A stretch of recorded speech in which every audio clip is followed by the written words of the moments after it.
Daniel Chin stared at his phone screen, rereading his brother's latest condescending text message for the third time. Seriously, Dan, you need to liquidate that pathetic portfolio before you lose everything. Real traders like me can spot amateur mistakes from miles away. Your strategy is embarrassing. The message was classic Michael, arrogant, dismissive, and completely uninformed about Daniel's actual financial situation. At 29, Daniel had grown accustomed to his younger brother's financial lectures despite the fact that Michael had only been working as a junior trader at Meridian Capital for 8 months. Their family had always favored Michael's flashy personality and aggressive ambition over Daniel's quiet, methodical approach to everything, including investing. While Michael boasted about his trading wins at family dinners, Daniel quietly managed what the family assumed was a modest portfolio of conservative investments. The irony wasn't lost on Daniel as he sat in his corner office overlooking the Thames, reviewing quarterly compliance reports for the Financial Conduct Authority. His official title, Senior Risk Assessment Director for European Banking Operations, meant nothing to his family, who saw only his reluctance to discuss work and his preference for casual clothes over expensive suits. Michael, meanwhile, wore his Meridian Capital badge like a crown, regaling relatives with stories about big trades and market analysis that revealed his fundamental misunderstanding of institutional finance. Daniel, sweetheart, when are you going to get a real job in finance like Michael? Their mother had asked at last Sunday's family dinner, her voice carrying that particular blend of concern and disappointment that Asian families perfect over generations. Michael's already making 6 figures at that prestigious bank. Your government consulting work sounds so uncertain. The family's misunderstanding of Daniel's career had become a running theme. They knew he worked in financial regulation but assumed it was poorly paid bureaucratic work. Certainly nothing compared to Michael's glamorous trading position. Their father, Dr. Robert Chin, had built his medical practice through careful networking and understood success primarily in terms of visible status symbols and impressive job titles. The problem with Daniel, Michael had announced to their extended family during Chinese New Year, is that he doesn't understand how real money works. He's still putting money into those boring index funds while I'm making actual profits in real-time trading. Last week alone, I generated more returns than his entire portfolio probably makes in a year. Daniel had listened quietly to his brother's boastful presentation, knowing that Michael's profits represented paper gains on small positions that any junior trader might achieve in a bull market. But explaining the difference between retail trading success and institutional risk management would have required revealing details about his work that Daniel preferred to keep private. His family had already decided that Michael represented financial sophistication while Daniel remained stuck in safe, unambitious investing. The family dynamics had crystallized around this narrative. Michael was the financial prodigy building a real career in high finance, while Daniel worked some vague government job and played it safe with his modest investments. Their cousin Jennifer, an accountant, had even offered to help Daniel learn some basic financial planning, after Michael shared his concerns about his brother's amateur approach to money management. Daniel just doesn't have the killer instinct for serious investing, Michael had explained to their uncle's investment club, his confidence boosted by 3 months of beginner's luck in a rising market. He's too conservative, too afraid of taking real risks. That's why he'll never build significant wealth like people in my position. The criticism stung precisely because it misrepresented everything about Daniel's actual financial expertise and investment performance. While Michael celebrated small gains on retail positions, Daniel managed compliance oversight for some of Europe's largest institutional portfolios, evaluating risk models that governed billions in assets. His personal investments, far from being conservative index funds, included sophisticated strategies that his family couldn't begin to comprehend. But explaining this would have required revealing the true scope of his regulatory authority, including his oversight responsibilities for Meridian Capital's trading operations. Daniel preferred maintaining professional discretion over correcting his family's misunderstandings, even when their condescension became particularly painful. Michael's financial advice had escalated significantly over the past month as markets experienced increased volatility. His texts arrived with increasing frequency and diminishing tact. Seriously worried about your portfolio. My desk is seeing major institutional selling. You need to listen to someone who actually understands markets. Each message demonstrated Michael's fundamental confusion about market dynamics while positioning himself as the family's financial expert. The family had embraced Michael's expertise with embarrassing enthusiasm. Their mother forwarded investment articles to Daniel with notes like, "Michael explained this to me. Maybe you should read it too." Their father had begun asking Michael for advice about his retirement portfolio, treating his son's 8 months of junior trading experience as profound financial wisdom. "The thing about Daniel," Michael had explained to their cousin's husband at a recent family gathering, "is that he's never worked in real finance. Government consulting doesn't teach you how markets actually function. I see institutional flows every day. Retail investors like Dan just follow outdated strategies they read about online." Daniel's attempts to maintain family harmony meant absorbing increasingly condescending advice without correction. When Michael suggested he diversify beyond basic index funds, Daniel simply nodded rather than explaining his actual portfolio construction. When their uncle asked Michael to evaluate Daniel's investment approach, Daniel listened quietly as his brother offered analysis that would have failed any basic CFA exam. The family's financial discussions had become elaborate performances of Michael's supposed expertise.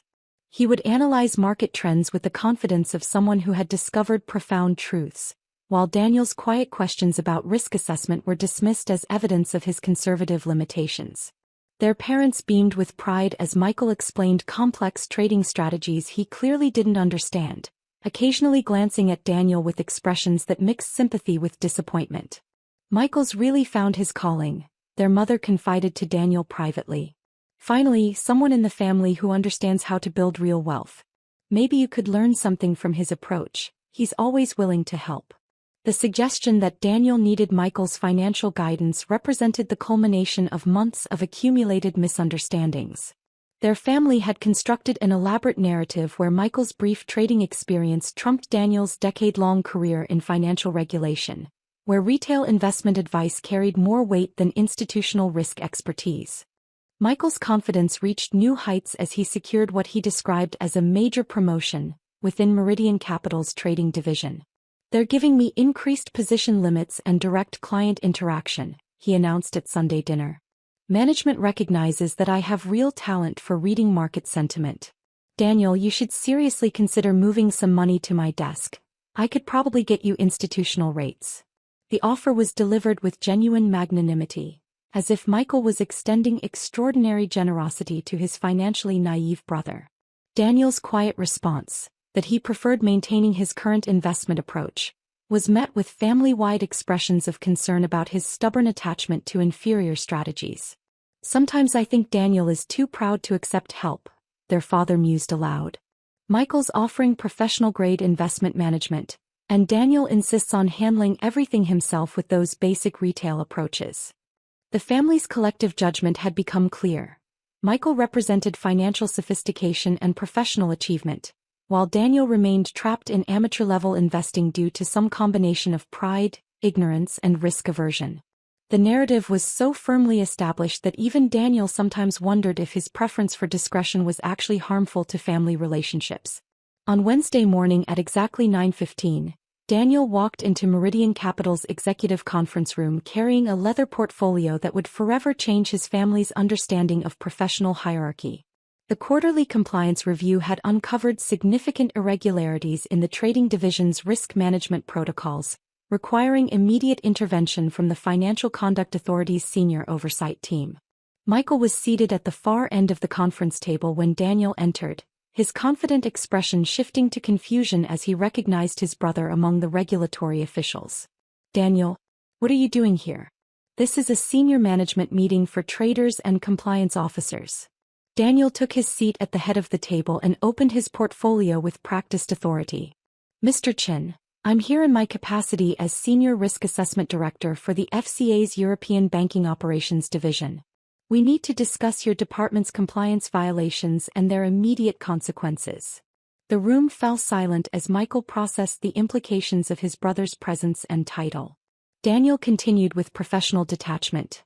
"Our investigation has identified multiple instances of unauthorized position taking, inadequate risk disclosure, and failure to maintain proper documentation standards. These violations require immediate corrective action." Meridian Capital's head of trading, Sarah Martinez, leaned forward with obvious concern. Director Chen, we weren't aware these issues had reached FCA attention. What specific violations are we addressing? Daniel consulted his documentation with the measured authority that came from years of regulatory oversight. The trading division has exceeded authorized risk parameters on 17 separate occasions over the past 6 months. Junior traders have been taking positions without proper supervisory approval, and risk reporting has been systematically inadequate. Michael's face went pale as Daniel detailed the investigation's findings.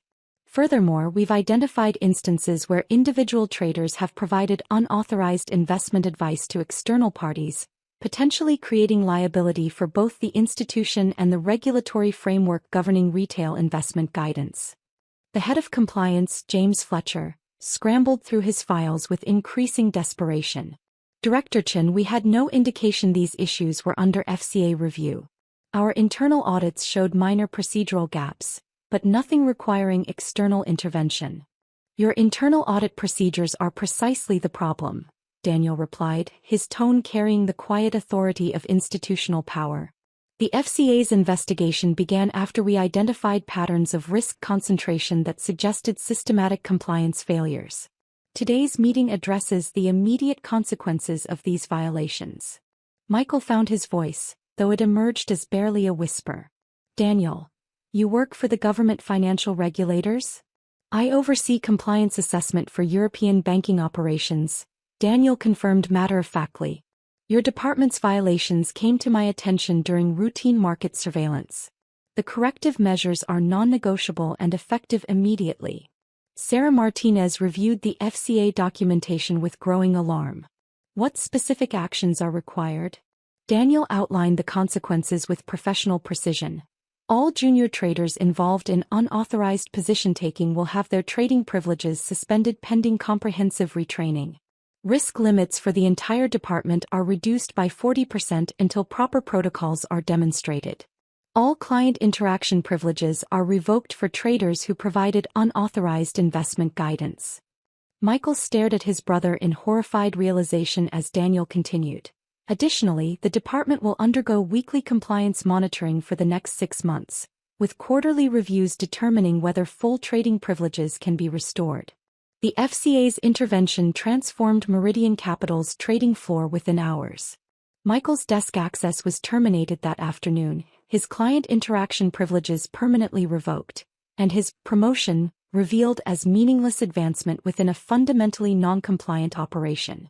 The department's systematic violations had been so extensive that several senior managers faced potential criminal investigation for regulatory fraud. Michael's carefully constructed image as a financial expert evaporated as colleagues learned about his relationship to the FCA director who had orchestrated their department's downfall.